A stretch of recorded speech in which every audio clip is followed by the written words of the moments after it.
Hey everybody, it's Matt. Today we're going to take a look at how I took this Porsche RSR Lego model, turn it into this, and it eventually became that. It's my custom build for the 1970 Mercedes Benz C111. So let's open up the vault and take a look. Matt's Custom Creations. Okay, so what we have here is my 1970 Mercedes Benz C111, one of a series of that car that went through different phases depending on what Mercedes Benz was trying to do. This is the C111 2 version, which I did in white instead of orange. Well, this is the coolest one in my book, and an example of this still exists today.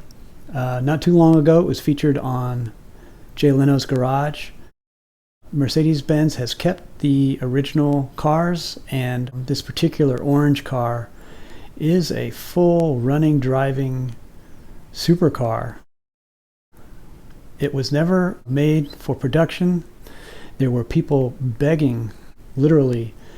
Mercedes-Benz still has in their museum, they have blank checks from probably kings and dictators and rock stars that just said, you fill in the number, make it happen.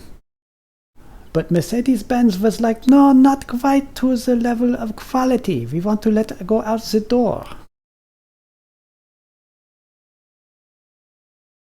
They were experimenting with fiberglass, and that was new to them, and they could never get it to a level that they felt would fit Mercedes' reputation for quality. So they never made a version for the public.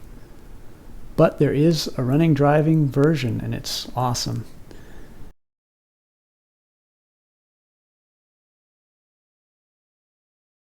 What I did is I started off with this cool Porsche RSR model, and I tore it down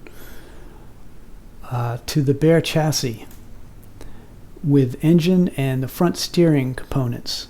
And my idea was, okay, let's use this same wheelbase, this same chassis, and what kind of supercar can I build out of it using as many of the parts that came with the Lego kit as I could, and recycle them and make them in something unique. And maybe someday, I don't know, maybe I can make it and sell it as a kit. Let me know in the comments if that's something that y'all would be interested in. Anyway, this took many, many hours and a lot of different iterations. The cabin pretty much stayed the same, but the front end and the back end, the back deck is what went through many, many permutations. Anyway, let's get to the unbuild of this car. And as is my style, to show you how I put it together, I'm going to take it apart. So we're going to start from the top down. I'm going to take off one of the doors. Now first I'm going to take out the interior of this door.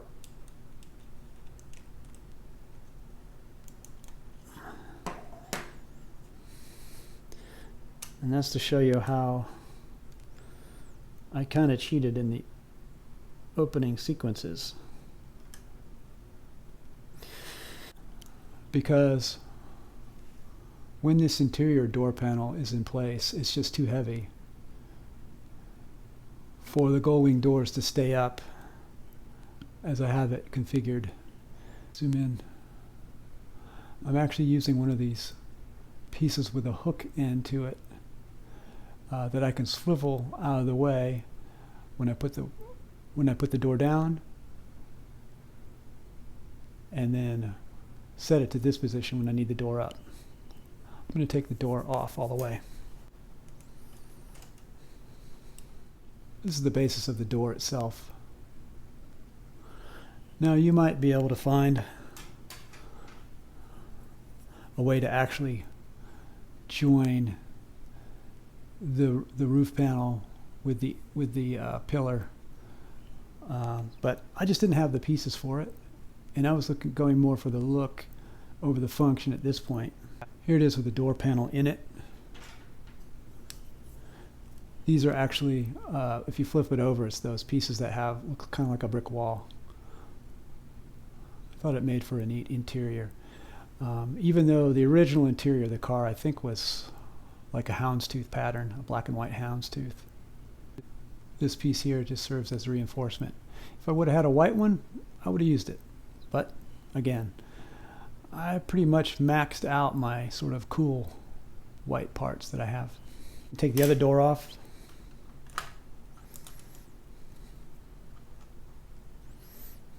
It's really just the same but opposite. So with the windshield, these windshield A-pillars are really just floating in space.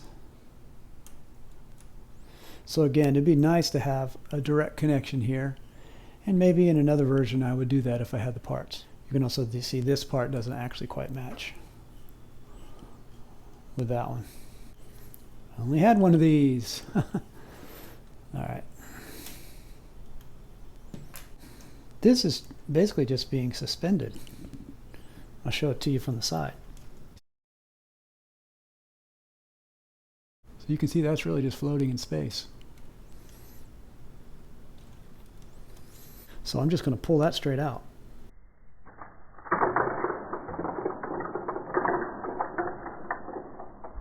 Oh! Oops. Hang on a second.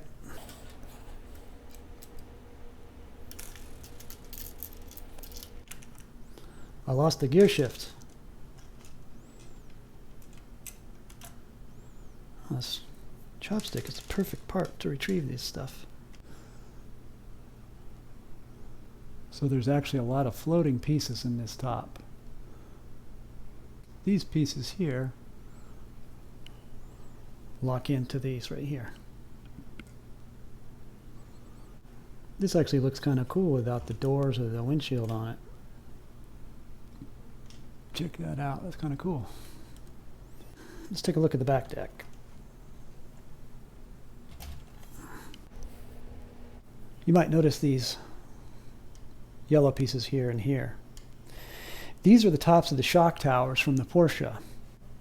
I didn't want to build the back deck too high, and I didn't want to radically alter the chassis because that would go against the challenge that I had set for myself. So I just let those show through. Also, they're offset kind of in a funky way, and so I'd have to really build up high and around it. And I thought the side profile of the deck was getting high enough already. In order to have some place to grab this deck to open it, I put a little knob piece here, which was a carryover from when it was a Porsche.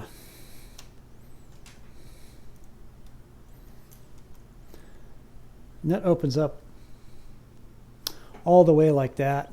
It's not quite the way the original car works, but again, with the parts I had, this was what was working for me.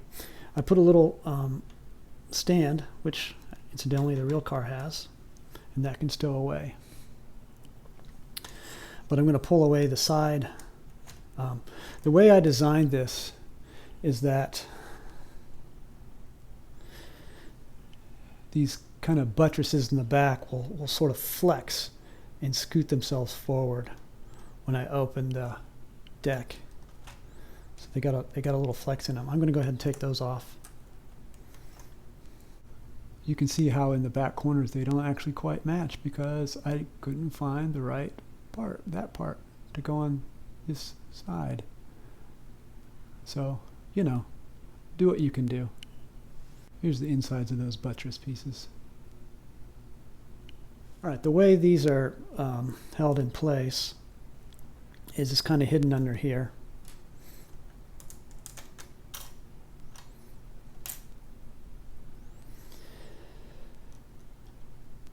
These are the pivot points here.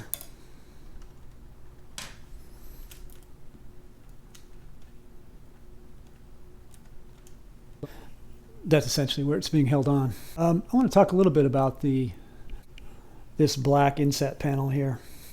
The angle of this is a little bit radical. And actually, I'll show you the piece I would have used if I had it. Hang on a sec. I would have used these type of pieces to be a closer approximation to the angle of the black inset on the back deck, but I didn't have the counterpart in black to fit up nicely to it. And that also kind of explains why this body line sort of comes out here a little bit. And that has to do with the way these wing pieces, just the way they fell. It only gave me 2 studs wide to work with here instead of like a full depth of 3. So this is one of those design decisions that you have to say, okay, what am I trying to portray? What am I trying to get across? What's more important? This nice line here, or this flowing body line? This is what I chose. So also, just like on the real car, these are see-through. There is venting on the real car back there, so I incorporated that into it. That's what it looks like from underneath. This is one of the panels from the Porsche. These are from the back engine deck of the Porsche. This is all stock from the Porsche. It's so cool that the rods, the pistons reciprocate when you turn the back wheels. You can see a little bit of this A-frame I have back here. Oh, here's a cool thing I want to point out. Let me see if I can get an angle of this. The air intake, the side scoops in the back are actually functioning. And there's actually, the air comes in and I actually have a channel that comes to the engine. You kind of see the daylight coming through there. There we go. And then it hits this baffle and this air scoops around and comes in. Man, this thing is heavy to hold up with one hand, let me tell you. So I have that on both sides. Here's the scoop from the outside.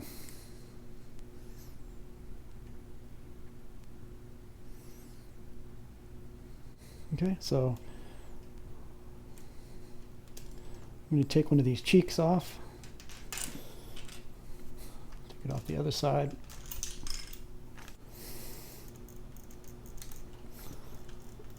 And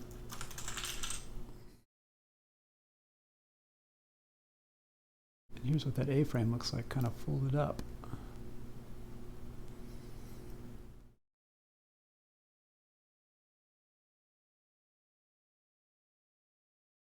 I can't tell you how many times I've built and rebuilt this back end, but I wanted it to be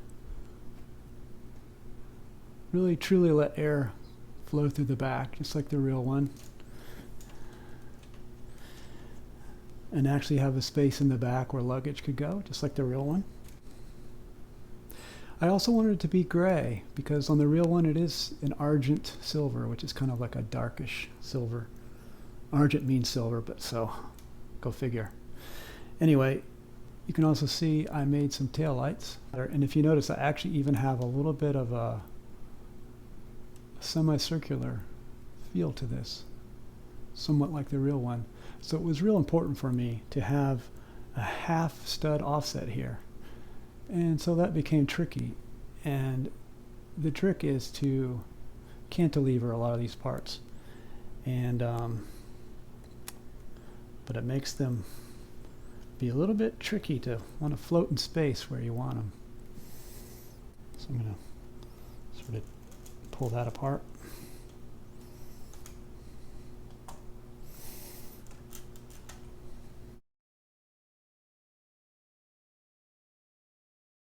So you can see this is its own sort of cantilevered thing. Take apart the wheel wells.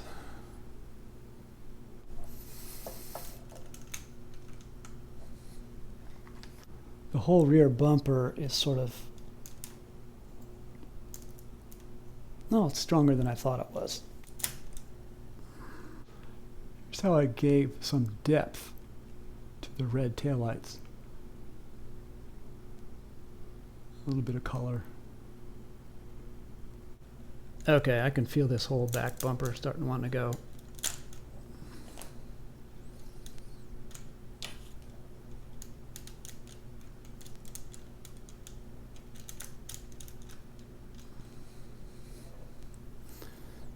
All right, let's take off these sort of wheel wells.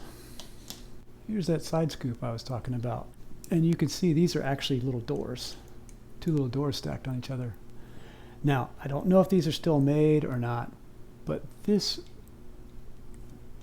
kind of C-channel piece is actually thinner in profile than the one behind it. I don't know if you can see that with the camera or not. These might be old school and not made anymore, but this is a nice thin wall. When I pull it away, see that? See how that's a thicker one? So if you have that opportunity to make your side scoops, try to get a thinner one. It's little details like that that help the whole build.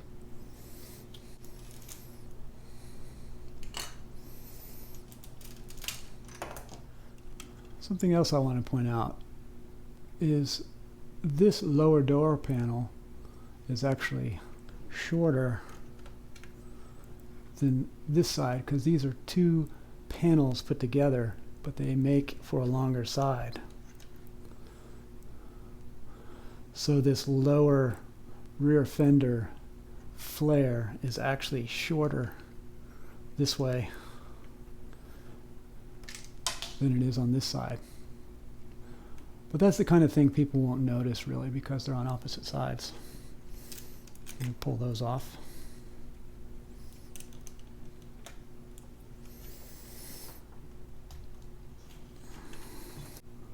That's what these look like. There might be better pieces to use. I don't know. But that's what I got. All right, I'm going to go ahead and take the rear bumper, etc. off. These were the only 2 points. All that's resting on. That's all from the Porsche build. Here's what that rear bumper assembly looks like.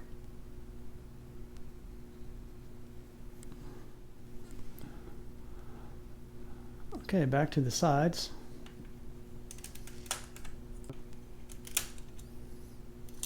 Aha! Easter eggs. It is almost Easter.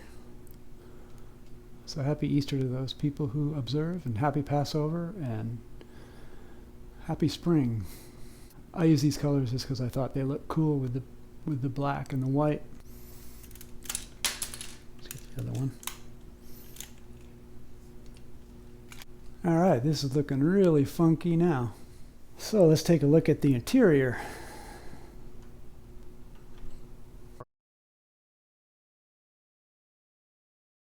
As I said before, the interior pattern was like a houndstooth or a checkered pattern, but I just thought it would be cool to use a dark tan color, a good complementary color. And this shows how it's mounted to the floor. That's what these look like, kind of a Recaro style. There's the floor shift, and the center console is done in the same color. This is another piece out of the Porsche. And I just made it as a nice thing to go in between the seats.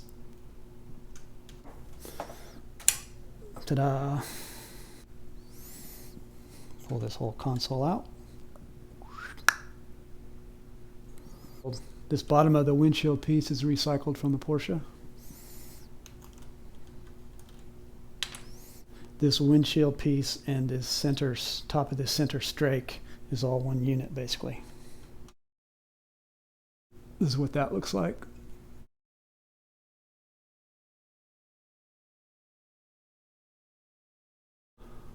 I think these are actually spider eyes, but I just thought it looked kind of cool. Could be gauges.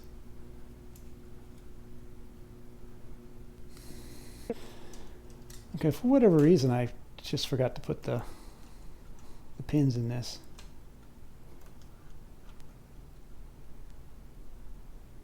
Oh well. You can see some of that.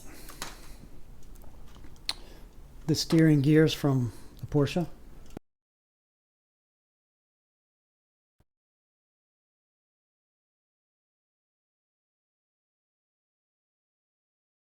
Okay, now we're going to get to the real meat and potatoes of this car. And that was figuring out this front end. And man, I spent so many hours in different ways of doing this. Depending on the design, the height of the fenders went up and down.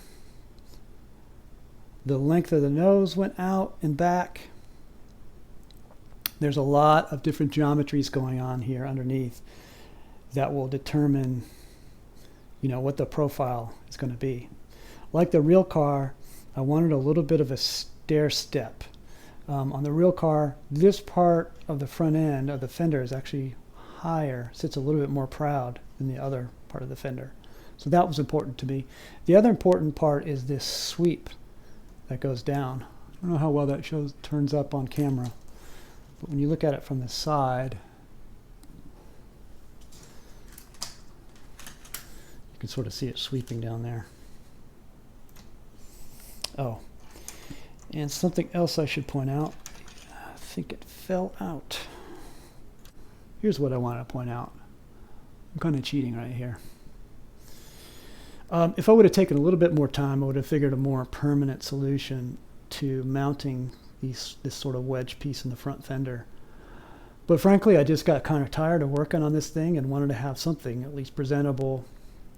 So this is actually just kind of floating in space. This is the only thing that's holding it on, so I'm going to pull that out. All right. Okay, so I've taken off this area here. Okay, I've removed the front right fender. That's what that looks like there. And you can see a lot of what's going on under there now.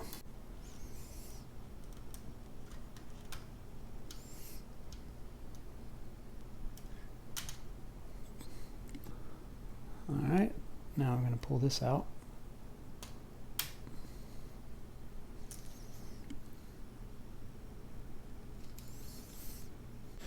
This is all tricky in here because everything's just sort of cantilevering.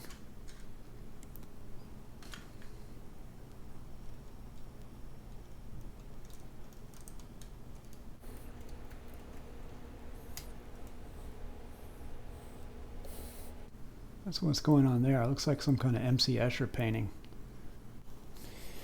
The fender sides are just vertically mounted. Now I want to show you something else where the two sides are different.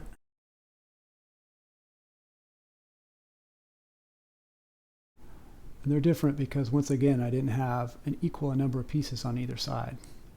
So I just sort of adapted, improvised, overcome. That's what I do. If you don't see them together, if they're on the opposite sides of the cars, you're not really going to notice it.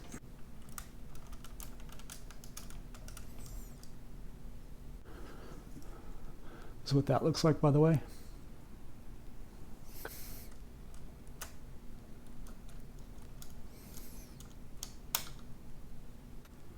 With this fender, you can sort of see the cantilevered parts in situ.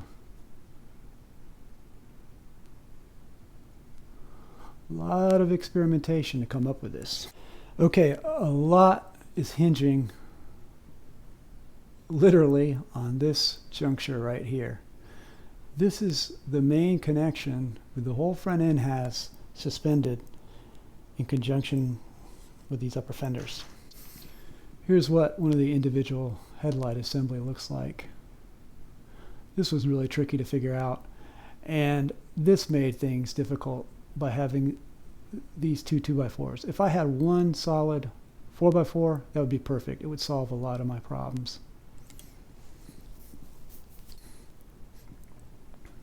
Take off this center strake.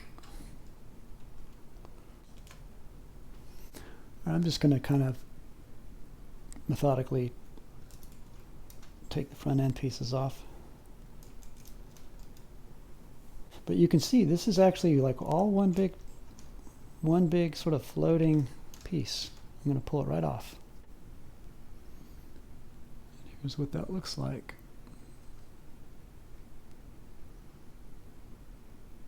Keep in mind the total width of this car is an odd number. So there's always that you got to deal with. And sometimes you need to offset, and sometimes you don't.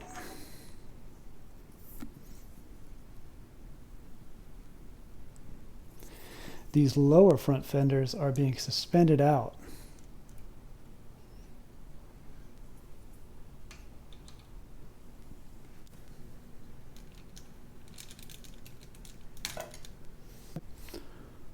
Okay, so here's the main nose of the car.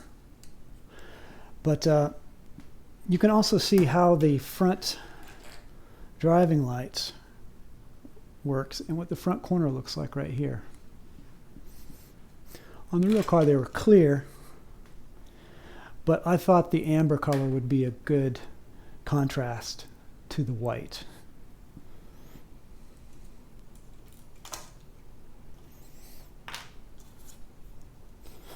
I'm going to go ahead and pull these off.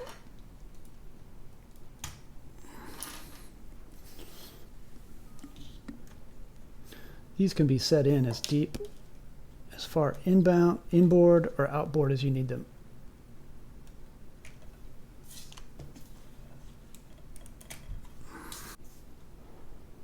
All right. Pull away this part of the passenger side inner fender. That's what that looks like.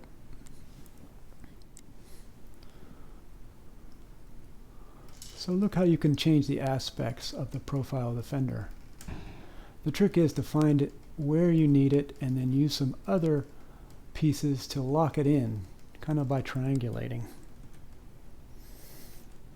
Let's pull that aside.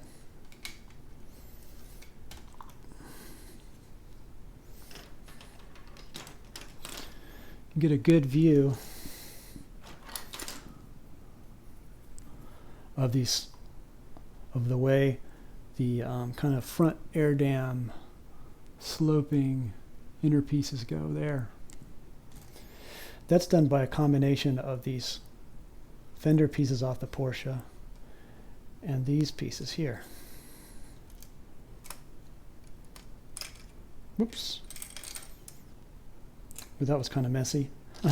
Oh, I forgot. It's because it's all being held right there at that point. And actually I was going to put another one there, but I forgot to do it. This worked with just one, so that's fine. Okay, so we're going to take this other fender off.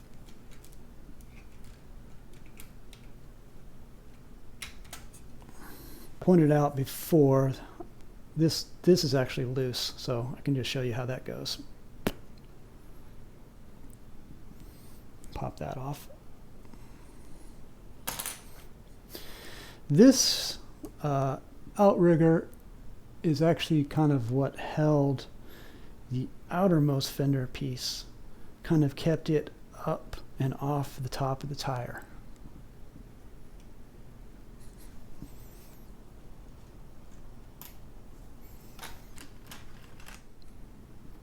On this side it's connected here.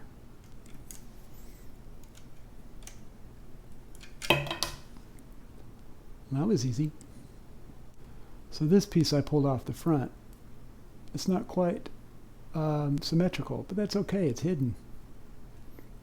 So I'm going to pop this off.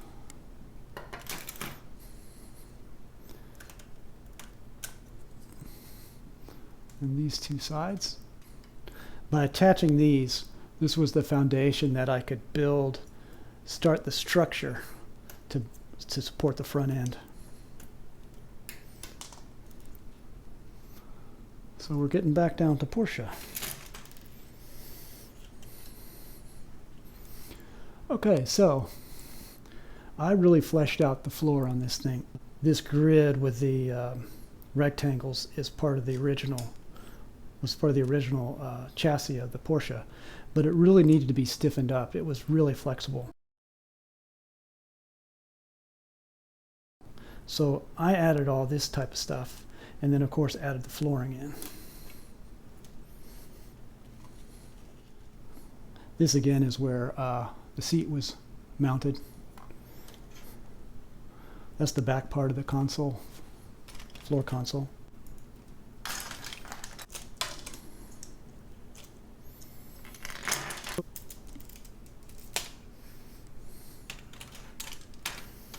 Notice how I use these offsetting pieces as a way to mount the floor console in.